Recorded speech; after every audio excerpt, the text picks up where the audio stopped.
queria chamar a atenção para um ponto, é o seguinte. Existe a foto, existe o filme. Existe a foto, existe o filme.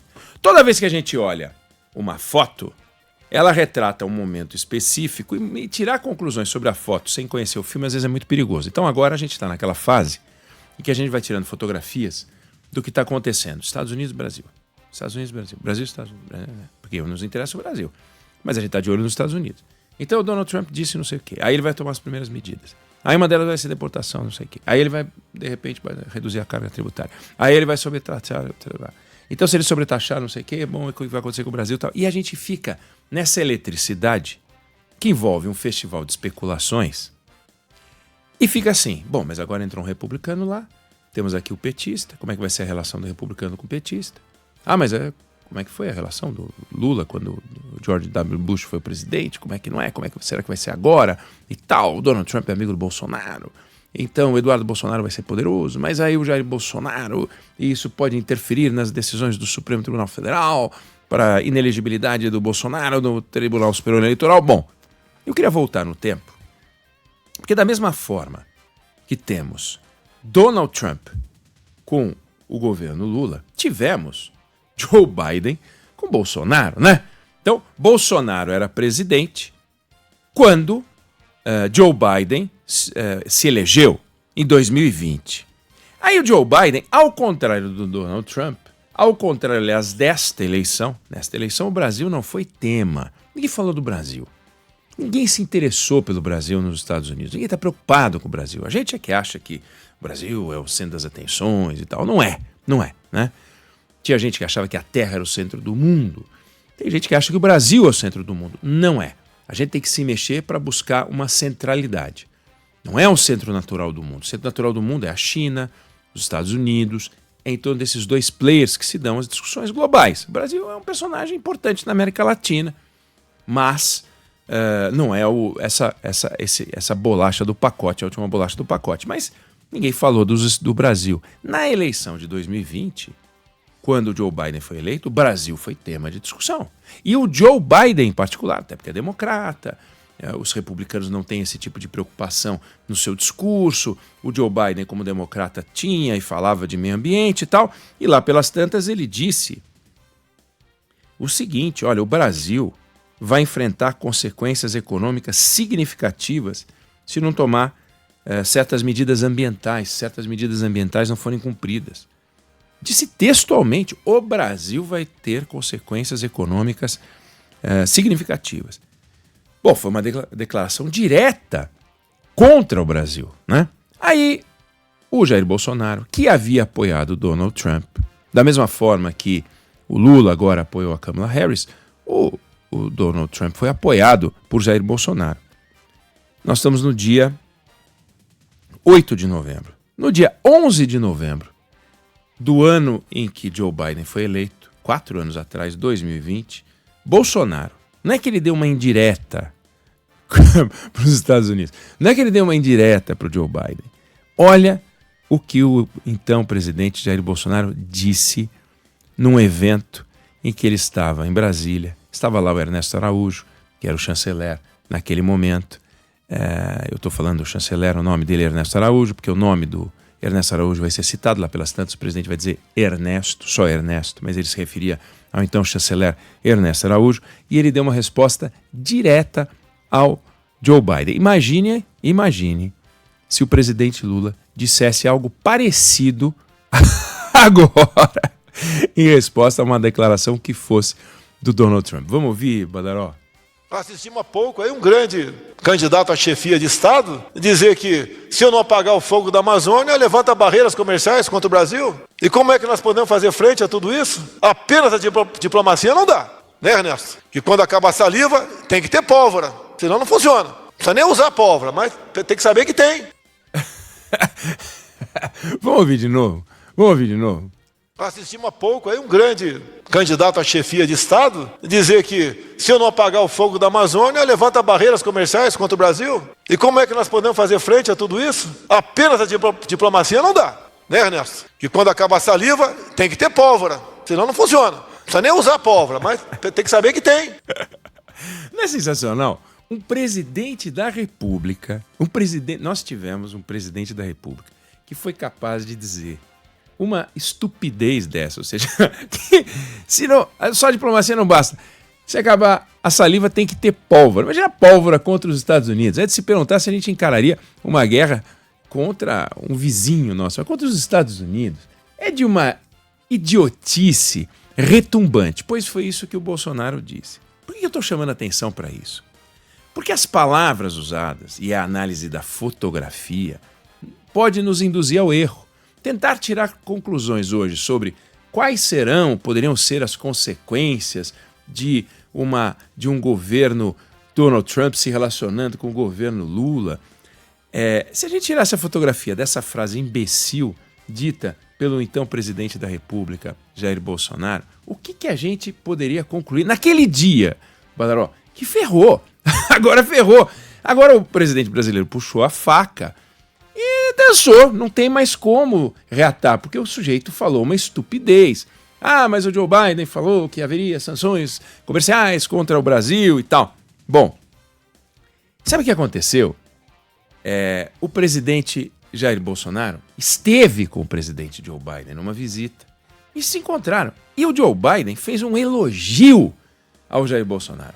Fez um elogio à gestão do meio ambiente. Deixou a turma da esquerda enlouquecida com a declaração. Ou seja, um democrata e um candidato e um presidente que havia apoiado Donald Trump, um presidente de direita, convivendo com um presidente democrata, centro-esquerda americana, tocaram seus governos sem que os Estados Unidos retalhassem o Brasil, sem que os Estados Unidos viessem para cima da Amazônia, sem que os Estados Unidos aplicassem sanções econômicas, sem nada. Por quê? Porque era um discurso de campanha, era um discurso de chegada.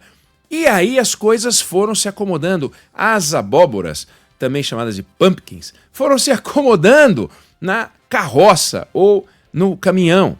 E Estados Unidos com suas preocupações, Brasil com seus desafios e preocupações, foram tocando suas vidas. É assim que é.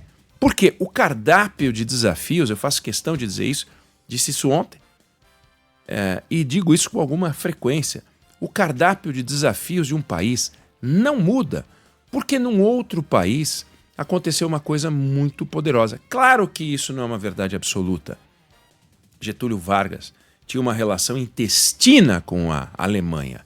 No entanto, ele mandou para a guerra soldados pelo lado aliado. Ele fez um rock, fez uma mudança.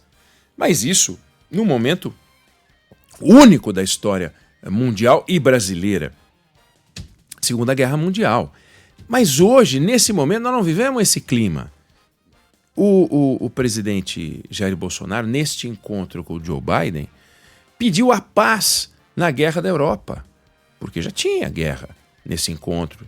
Já tinha guerra da Ucrânia com a Rússia. E ele pediu a paz e que trabalharia pela paz. Ele não falou que, como disse o presidente Lula, né, ao contrário do que disse o presidente Lula, que a Ucrânia que tinha que entregar um pedaço para a Rússia. Ele não deu palpite sobre isso. Ele disse, não tem nada a ver com isso. Nós pregamos a paz. E ele, Bolsonaro, nós sabemos, foi autor de algumas das frases mais absurdas já ditas por presidentes da República, né? Se a gente fizer uma lista dos presidentes que disseram bobagem, talvez o Bolsonaro, em alguns momentos até disputando com o Lula, mas seguramente, em alguns momentos, ele deu 1, 2 voltas em torno de qualquer presidente da República na corrida das bobagens ditas. Por exemplo, ele disse, se nós não tivermos voto impresso em 2022, uma forma de auditar o voto, nós vamos ter problemas piores do que os Estados Unidos. Pois, tivemos 8 de janeiro aqui, mas o 8 de janeiro aqui não foi pior do que o Capitólio, num certo sentido. A gente pode considerar que sim, outros podem considerar que não, mas o fato é o seguinte, não tivemos voto impresso aqui, Lula tomou posse, está aí a democracia brasileira funcionando, sem que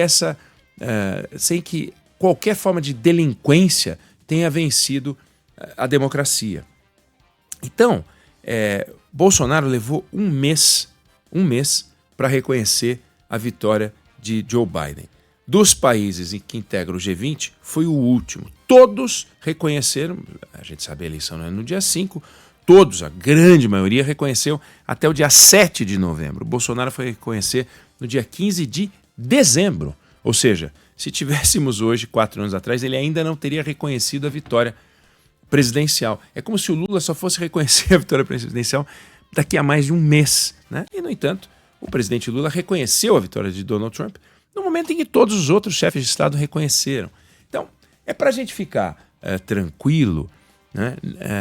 Que os países, eles têm as suas tensões, os presidentes têm as suas diferenças, mas as nações, elas têm uma vida própria. Quer dizer, os Estados Unidos não vão deixar de comprar nada do Brasil por uma birra pessoal do presidente. Se for uma discussão estrutural, a gente vai pagar uma conta cara.